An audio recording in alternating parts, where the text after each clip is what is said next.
What's up, guys? So today we're going to be starting this video off with a little bit of a pack opening here. Let's see, it's 1, 2, 3 to the front, and we'll get rid of the fairy energy there, and let's see what we got. Ooh, that fire energy, a dark energy.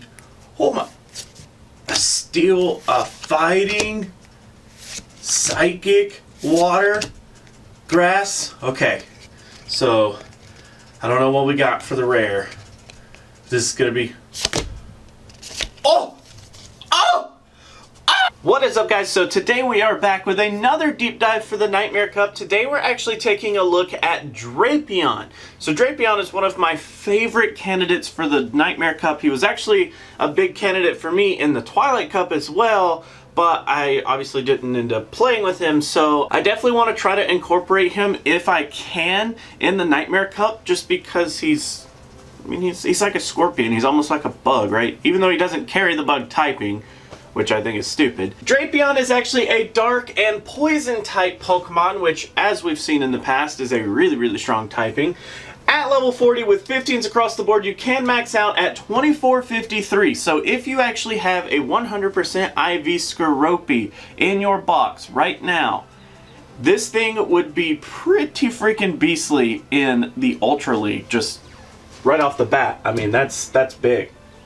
So with a 2 on attack, 15 defense, and 14 stamina at level 23, you can actually hit 1500 on the dot on the CP chart, which is great. This IV combination is actually going to yield you the most stat product out of your Drapion right off the bat, while still staying under 1500 or as close to 1500. Now, according to my spreadsheets and all the numbers that I have done, Drapion actually ranks 13th in bulk and 10th in stat product, which is really nice. I mean, you're definitely top 10 on one of those, and you're not too far out of the top 10 of the other, so pretty solid numbers. Now, as far as his actual base stats go, a 180 on attack, 202 defense, and 172 on stamina. Whew, that 202 is big right there. And of course, our attack is our second highest stat, so it's not quite ideal for PvP scenarios, but that IV spread is pretty nice considering that our attack just isn't our highest number like usual. Now, as far as moves go in Drapion, this one is... this is going to be a little bit of a treat. So the only move that I actually don't have written up here is Poison Sting. And that's because in all of the simulations that I ended up running, I never found Poison Sting to be beneficial over the other two moves. The other two moves, being Infestation and Bite, inside of the Nightmare Cup have so much more power rather than Poison Sting this go around.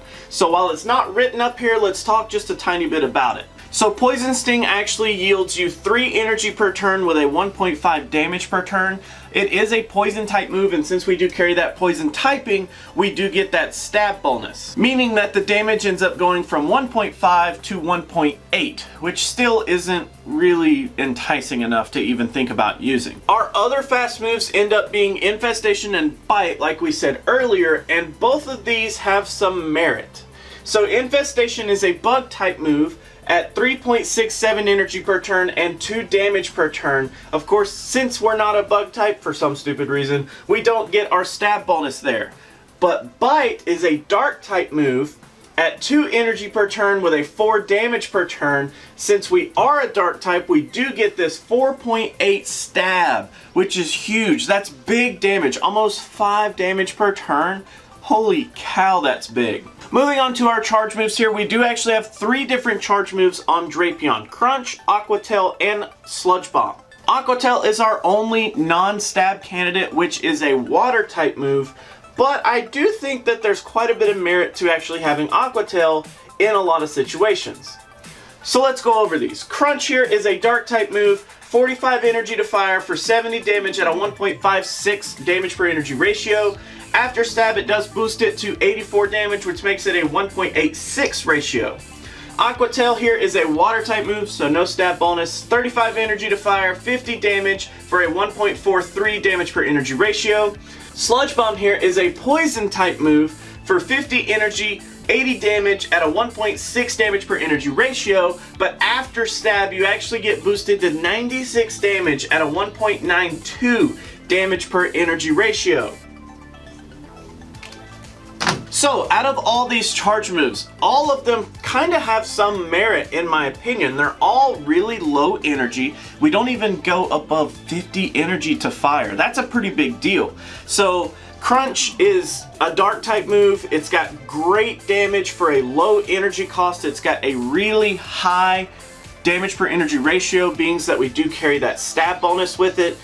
Aqua Tail is the cheapest charge move that we have at 35 energy. It's going to be hitting most of the meta for neutral damage, and you're going to be able to like just spam it constantly. It's so spammable.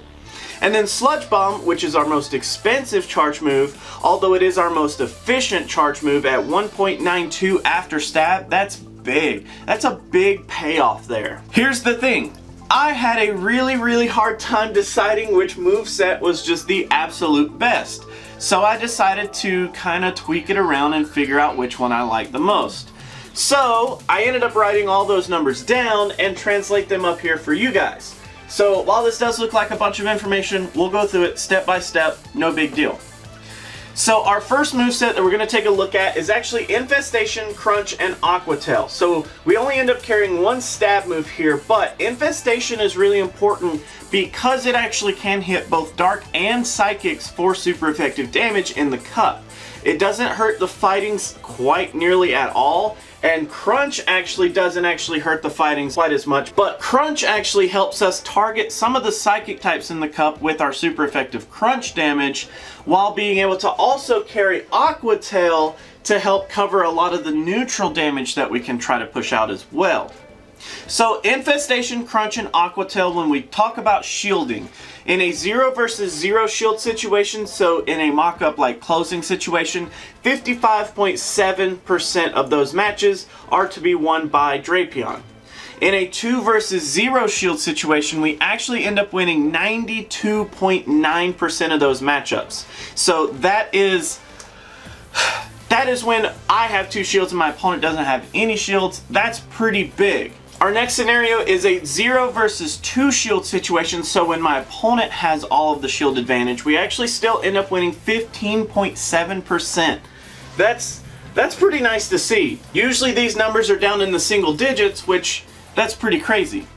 Our last scenario is a 2 versus 2 shield situation, so in a mock-up opening type situation, 67.1% of those matches, which is great. So that actually ends up meaning if you run Infestation, Crunch, and Aqua Tail, you do prefer to be an opener just slightly more than a closer, but you still have some really impressive numbers when you either have complete shield advantage or have no shield advantage whatsoever. Our next moveset that we're actually going to be looking at is Bite, Aqua Tail, and Sludge Bomb. So the benefit to running Bite, Aqua Tail, and Sludge Bomb is that Bite actually doing 4.8 damage per turn really sets you up to right out of the gate be pushing an insane amount of damage towards the Psychic typing. Your Dark types are going to resist this damage, and your Fighting types aren't going to care much for it either. So Bite definitely does bring you out of the gate more in terms of a specialist towards the Psychic typing, but just because we have that insane amount of damage, we also try to carry Aqua Tail to help us spam as many charge moves as we can. Being that Bite doesn't quite gain the energy that Infestation does, we are going to be a little slower with this moveset, but we have Aqua Tail to try to get to a charge move just as quickly as possible, while carrying Sludge Bomb to also try to just push out big, massive damage whenever we can, being a hard-hitting charge move, if you will. So, in terms of shields, 0 versus 0, so in our closing situation, 61.4% of these matchups, pretty good. In a 2 versus 0 shield situation, so when I have complete shield advantage, 98.6. Holy cow, that's big. In a 0 versus 2, so when I have no shield advantage whatsoever as Drapion, 34.3. That's big. So when I just completely have no shield advantage, I can still win more than a third of the matches in the cup.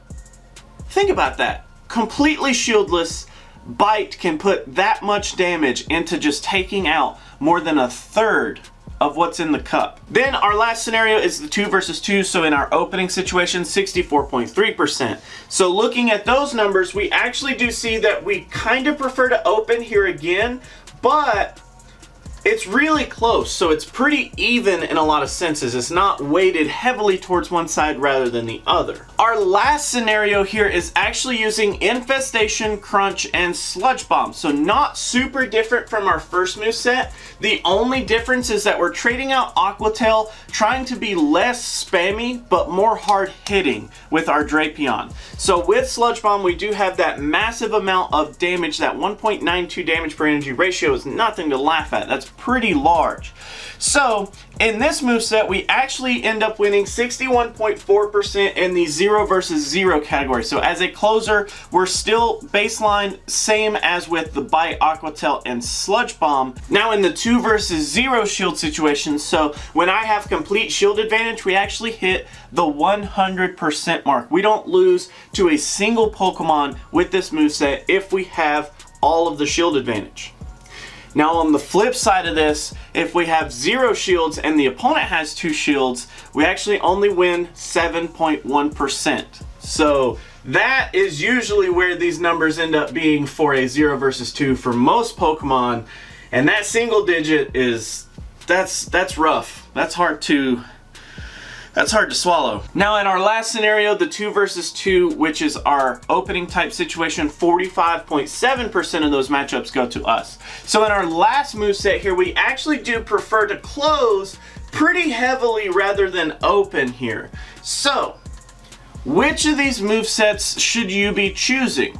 Well, if you're looking at the numbers rather than anything else, the most balanced moveset is actually Bite, Sludge Bomb, and Aqua Tail. You have the most even set of matchups there. I think it kind of sets you up to be a better generalist rather than a specialist if you have Bite, Aqua Tail, and Sludge Bomb. You do really well up against the majority of the matches, and in most situations, you have the best rounded numbers. But I definitely think that if you're looking more towards the specialist role, I definitely think that Infestation, Crunch, and Aqua Tail is more up your alley. So you actually end up getting a lot of super effective damage to 2 out of the 3 typings. You have a charge move that just really can wreck one of the 3 typings. And then you have that spammable other charge move that can really put a lot of pressure no matter who your opponent is. So in terms of the movesets that I'm going to go with for the rest of this video, I definitely went with Infestation, Crunch, and Aqua Tail. I definitely wanted to focus on that specific moveset, but I definitely think that all 3 of these movesets have some merit, and they kind of should fit into your team depending on what your team looks like. One of these 3 movesets will make more sense for you rather than the other 2. So let's talk a little bit about this board here. This board is run for all of our top 10 matchups and our countering section, which all of these are done with a 1 shield versus 1 shield to try to give the most evenness to all parties here. So in each deep dive, I end up taking our subject Pokemon, Drapion today, and I put them up against the top 10 bulkiest Pokemon just to kind of see how they do. In the case of Drapion, we actually end up winning against Wobbuffet, Hypno, Claydol, Bronzong, Matang, Slowbro, Slowking, and Grumpig. Lots of really big matchups there. We actually end up only losing to Umbreon and Alolan Raticate. Now, I definitely feel like Umbreon and Alolan Raticate are going to make a reappearance. And it's simply because of how much just sheer bulk that they actually end up carrying makes them so hard to get over. Because remember, we're actually resisting a lot of dark damage with this typing here, but the problem is that Alolan Raticate has access to Quick Attack and Hyper Fang, right? And then Umbreon having access to Last Resort really does give us a lot of problems. The countering section is where I like to say you should focus your efforts if you're running Drapion towards this top section, and if you're worried about Drapion, you should really think about this bottom section being put on your team somewhere. So Drapion actually does really well up against the Psychic types. Alolan Raichu is actually the only Psychic type that gives us too much trouble here, mainly because we have that Infestation and Crunch to just really push out massive amounts of damage. So Alolan Raichu is our only straight up loss. Smoochum is a tie for what it's worth. Bronzong is the closest one to actually come to beating us. So if Bronzong actually carries Feint Attack, it actually ends up leaving us with 14 health left. If it runs with Confusion though, we actually end up winning with 51 health remaining. So Feint Attack on Bronzong definitely does better than Confusion on Bronzong does in the sense of Drapion matchups. And then from there it just kind of trickles down. So Metang, Hypno, Xatu, Wobbuffet, Gardevoir, you know, all of the psychic types really start to get worse and worse from there, and they start to just completely lose to us. Now, we also have a focus towards the dark types. We only end up losing against 5 dark types. We do have a couple of ties and some really close matchups, but in general, Sneasel, Murkrow, Umbreon, Muck, and Raticate all end up having a really easy matchup for us. So in the Umbreon matchup, we actually do see that Last Resort is a big deal. Last Resort is what carries Umbreon into winning. If the Umbreon does not have Last Resort though, Drapion can actually win the matchup with 12 health remaining. So it's important that if you're running Umbreon and you're worried, or if you just want to have another out for the Drapion matchup, then Last Resort is very much needed for this matchup. Now the Alolan Raticate matchup is a little different because it actually can carry Quick Attack and Hyper Fang. It actually just uses a ton of neutral damage to actually end up overwhelming the Drapion and just flat out beating it. Now the Alolan Muck matchup is a little different. It does utilize the poison type moves to kind of break through as much damage as it can. Murkrow is actually utilizing a bunch of neutral damage as well. Sneasel here as well, using the ice moves, makes a lot of sense, just pushing a lot of neutral damage. Now the only tie that we really have is Sharpedo. We also do tie against Drapion itself. Skuntank is a really close battle though. Skuntank is going to be one of those that's just always going to end up coming down to the wire. We have 2 health remaining if Skuntank is actually just using Poison Jab, Flamethrower, and Crunch. So the dark types are pretty good to go up against. There are a few outliers. Things like Umbreon and Alolan Raticate are definitely going to be inside the meta. I definitely think that people are going to be looking to those as things to bring to the actual cup. But in other terms, like a lot of the other dark types aren't that big of a deal. I don't see many people like flocking towards running Sneasel and Murkrow. It's definitely possible that they show up. Just realize that those are going to usually be able to push a lot of neutral damage, and they are not in Drapion's favor here. Now, as far as what we should actually bring to the match to actually target a Drapion is the fighting types. So the fighting types are really hard to get over for Drapion here. Infernape is a tie, and then Breloom and Gallade are the only 2 that we actually end up winning. So Breloom makes a little bit of sense because it does carry that grass typing. Gallade does carry the psychic typing, so a lot of our damage can actually be super effective towards that. But then from there, it just gets worse and worse and worse. Lucario actually is our worst possible matchup. Hitmonchan coming in second as a hard counter. Poliwrath being third. Toxicroak is 4th, and actually Machoke becomes 5th as our top 5 hard counters to Drapion in the fighting typing. So now in our last little section here, I do want to go over some pros and some cons to Drapion. And let's start with the cons. As usual, let's get the bad stuff out of the way first. I only have one con, and that's that Drapion can actually lose to a lot of neutral damage. So Drapion's big shtick here is that he's actually able to push super effective damage to a little bit of things and then do some pretty big neutral damage to a lot of other things. So in the same vein, other Pokemon that have neutral damage towards us end up kinda can do it better in some scenarios, like Umbreon, Alolan Raticate, Lucario. All of the fighters end up having a lot of neutral damage for us, so we can end up losing to the neutral matchups out there, so that's a big con. In terms of the pros though, so the first pro that I have written down is options. Literally, there are tons of options. You can see there's 3 big movesets here that you can kind of go with, and you can kind of gear this Drapion to really play whatever playstyle you want it to play. I definitely think that Drapion may be one of those like kind of hard to predict what moveset they're running. It could almost be like how Lapras usually is a toss-up, whether they're running Ice Fast move, Water Fast move, whether it's got Ice Beam, or whether it's got Dragon Pulse, you know, that kind of situation. Drapion could be a similar scenario, not nearly as impactful as Lapras, but definitely a what moveset is it running, how do I need to approach the matchup with this Drapion.